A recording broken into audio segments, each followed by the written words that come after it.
the way of cats. It's not easy to play second fiddle to a herd of cats. David thumped the steering wheel in frustration. Teeth clenched as he considered his options. Damn and blast it! Why did Dad have to leave everything to Mother? The money, the house, everything. How could he do it? And the money just kept piling up. Mother barely drew enough to live on, and feed her growing horde of cats. David snarled as a cat dashed across the road. He swerved, trying to hit it, but it accelerated and made the curb. He fought the Mercedes back into the proper lane with savage braking, accompanied by squealing of tires and blaring of horns. It all ends today, David muttered. Today. The sound of the metal thing crunching the gravel outside was loud. The kitten fell over its own feet in its mad dash towards the door. The black and white ball of fluff rolled to a halt against one muscled flank of the great cat.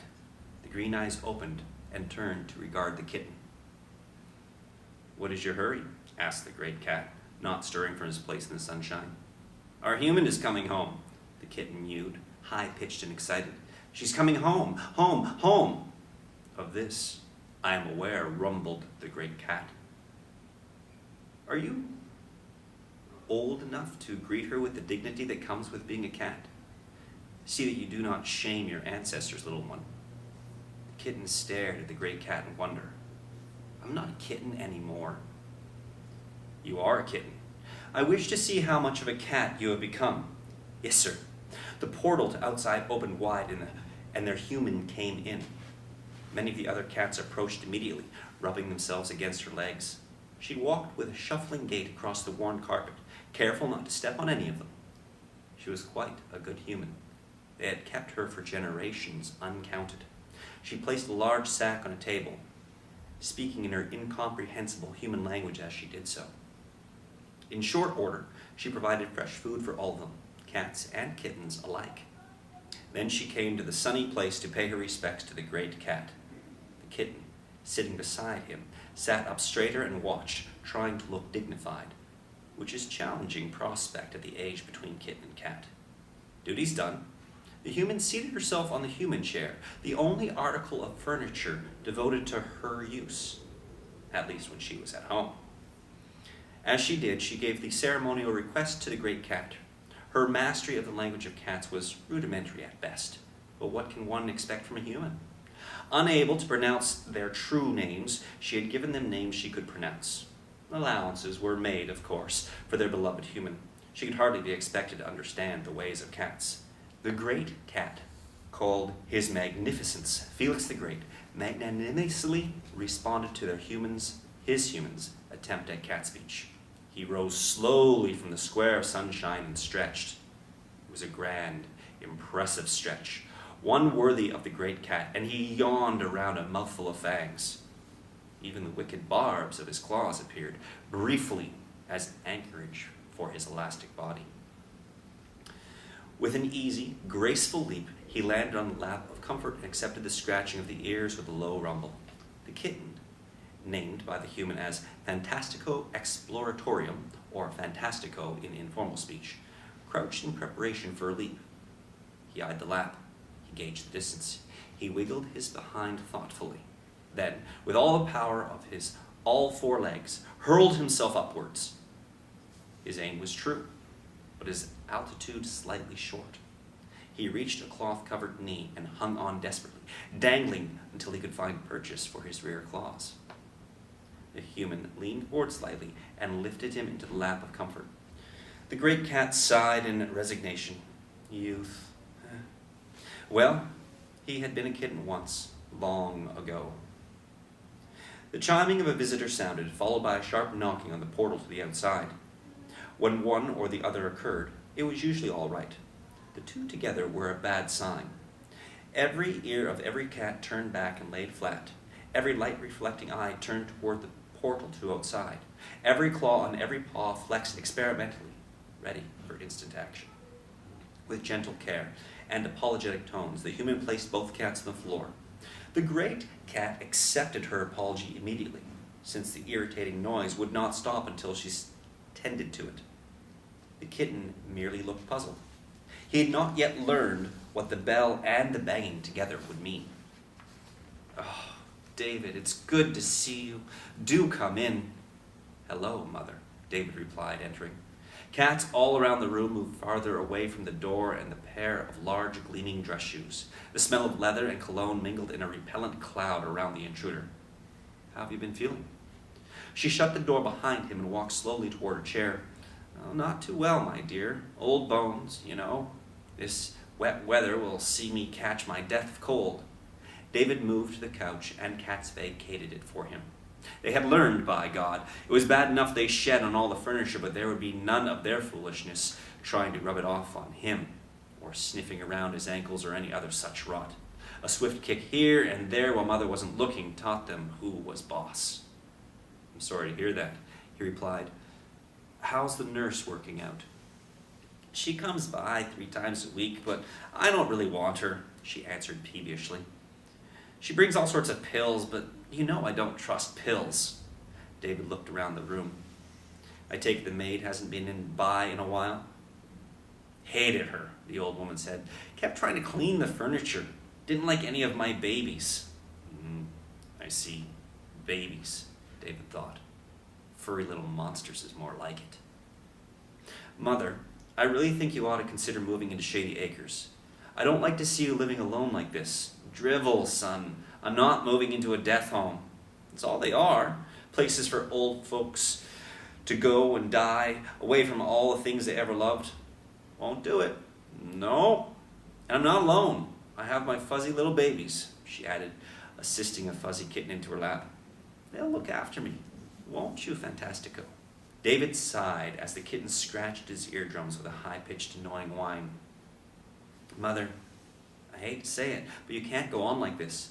Not taking your medicine, living by yourself in this huge, drafty old house. It's not good for you. It's not safe. You need something better." "There's nothing better, my boy. Nothing at all. Isn't that right, my wee little fuzzy?" she asked of the kitten, rubbing noses with it. It made that annoying sound again. Hell and damnation, David thought. The house was going to ruin as a playground for cats, along with every stick of furniture in the place, to say nothing of the money wasted on feeding the mob of them. This will have to be done the hard way. My mother's lost her mind, it's plain to see, so this really is for her own good.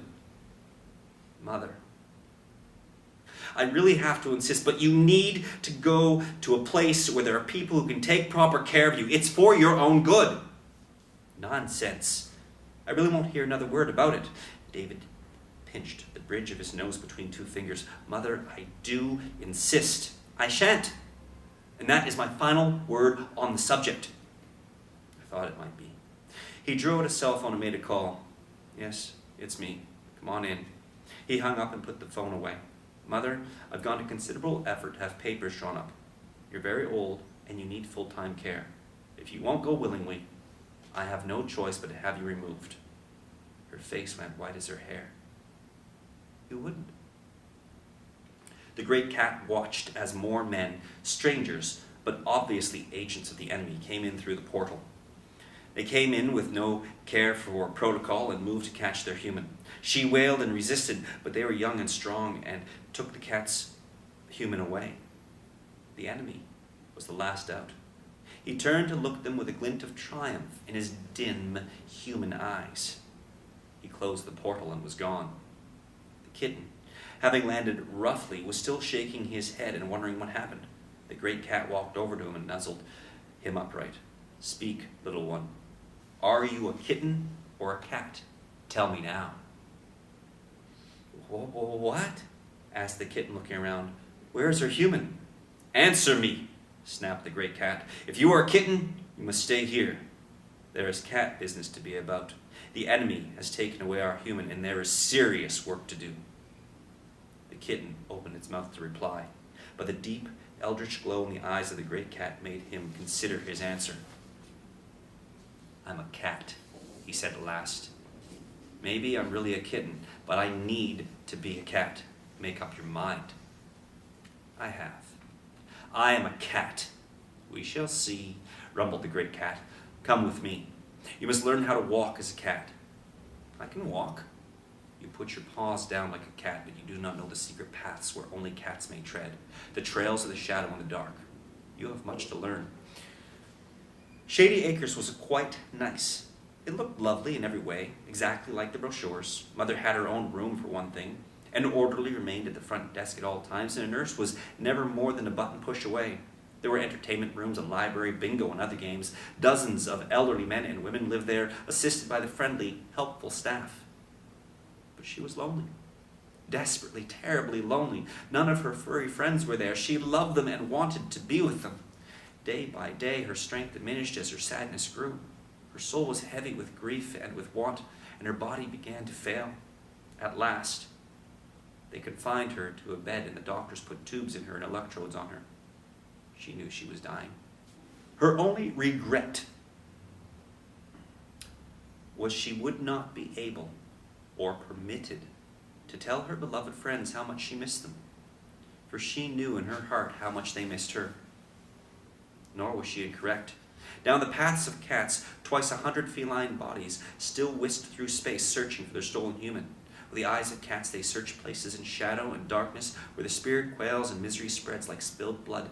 Many are the terrible things abroad in the night, and cats see them all. In one terrible place, after days of searching, they finally found their human. The great cat, the eldest of them all, and the kitten, now the youngest cat, went to her. They entered the dying place by roads only cats may tread. Together in the shadows of the night, they leaped upon the bed to look upon their dying human. She opened her eyes in the near darkness. She could not see the cats themselves, but she did not need to see them. She could feel them on her legs, see the gleam of their eyes, sense the warmth of their regard. The great cat walked up onto her chest and bumped heads with her in greeting. Tears of happiness leaked from the old woman's eyes. She breathed out one last time and grew still. The youngest cat made a mournful sound, soft and tiny in the shadowed room, but the great cat breathed in, held that breath, and leapt again into the shadows. That very night he had mated with a young female. Now, in the space of a single stolen breath, he had to find her again. And he did, for time itself travels in ways no stranger than the paths of cats in darkness. The house was very modern, made of brick and glass. It was wide and long, but only one story. It was the very picture of a pleasant country home at the end of a long driveway. The yard was well kept by many hands. The driveway was perfect, lined with manicured grasses and sculpted hedges. In back, the pool sparkled in the moonlight. The porch was spotless, and even the woods beyond the property seemed artfully arranged. A large doghouse, a canine copy of the human home, loomed in the silver light. The dog was chained to a heavy stake, rather than the doghouse, giving it free roam of almost all the yard. It was a massive animal with heavy shoulders and wide head and muscular legs. It snarled as it saw the cat sitting just outside the reach of its chain. It pulled against the chain, clawing at the lawn, trying to drag itself an inch closer, just an inch, to sink teeth into the furry invader. Fantastico sat quietly, with all the dignity his divine ancestress, Nubacists, granted to his line 100,000 generations ago. He watched without expression, eyes like yellow-green fire, as all his family crept up silently behind the slavering, straining, growling dog. David woke in the middle of the night, heart flip-flopping, his face covered in sweat. He sat up in bed, looking around in the utter blackness. What had woken him? A noise? A nightmare? It's not as though his sleep were easy. What with trying to figure a way to bust the old biddy's ironclad will, leaving a giant house and millions of dollars for the care and maintenance of a bunch of cats, and after all he'd done to make sure she was in the finest rest home. There was no justice in the world. He fumbled at the nightstand and switched on the lamp before stepping into his slippers. Something had woken him, damn it!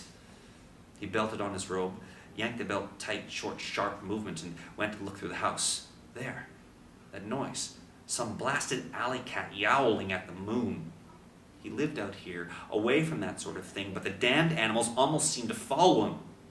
Well, there was a way to fix this one. He went in the study and took down the old double-barreled skeet gun from its pegs. He loaded it and snapped the breech close, smiling in a killing glee. With a brisk stride, he headed for the back door and out onto the porch. The instant he stepped out into the cool moonlight, the yowling stopped. They moved to the rail, gun half raised, peering into the black shadows. For long moments, nothing happened, but he waited, patient. Sure, his prey would make some sign.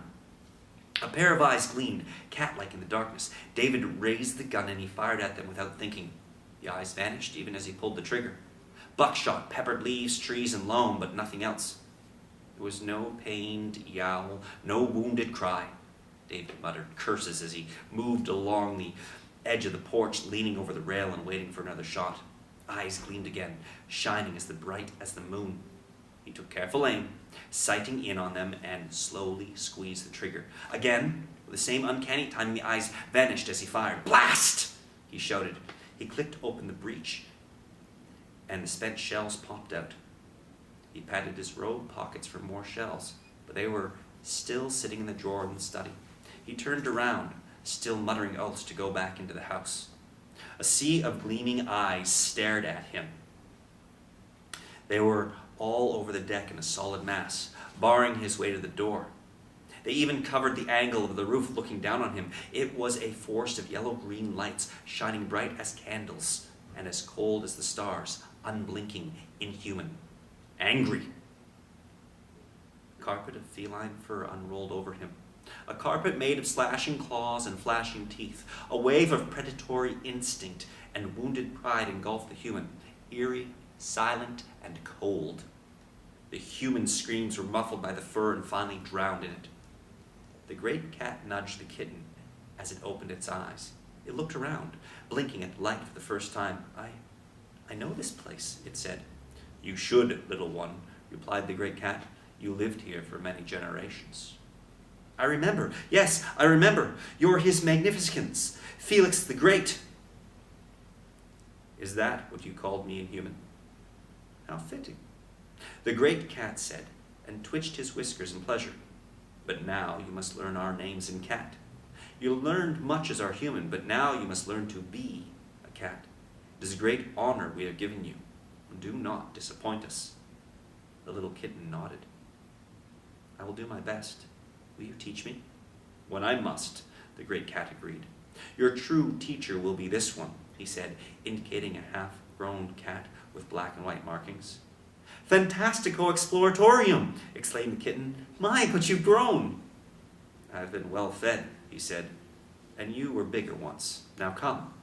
There are fairies in the dust motes we must chase, and any number of interesting passages to explore. We have much to do." "Wait," said the kitten, and turned to the great cat. "Thank you." "It is good to be a cat," rumbled the great cat, and stretched in his square of sunshine.